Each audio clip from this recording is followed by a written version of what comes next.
Hi guys, welcome to my channel. সকাল সকাল ব্র্যান্ডের কিছু শ্যুট ছিল, সেগুলো করে আমাদের একটু মার্কেটে যাওয়ার ছিল। আমার মেসোমশাই আর নেই, তার জন্য মন মেজাজ সবার খুবই খারাপ। যতটা না মেসোর জন্য কষ্ট হচ্ছে, তার থেকে বেশি মাসির জন্য খারাপ লাগছিল কদিন ধরে। আসলে মেসোর কাছে আমরা খুবই কম থেকেছি, তাই মেসোর যেহেতু কাজ ছিল কিছুদিন পরেই, তাই দাদাদের জামা কাপড় নেওয়ার ছিল, সেই জন্যই আরও উদয়নারায়ণপুরে যাওয়া। তো উদয়নারায়ণপুরে পৌঁছেই প্রথমে আমরা গীতবিতানের নিচে আনন্দিতাতে ঢুকি।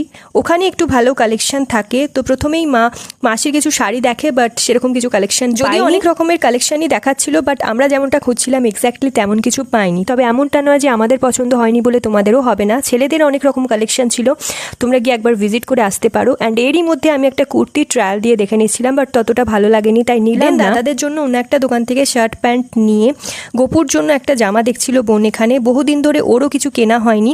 রেস্টুরেন্ট থেকে রাতের জন্য হালকা কিছু খাবার নিয়ে ফিরলাম বাড়ি। তো চলো, আজকের জন্য এতটাই, দেখা হবে নেক্সট ভিডিওতে। Stay tuned.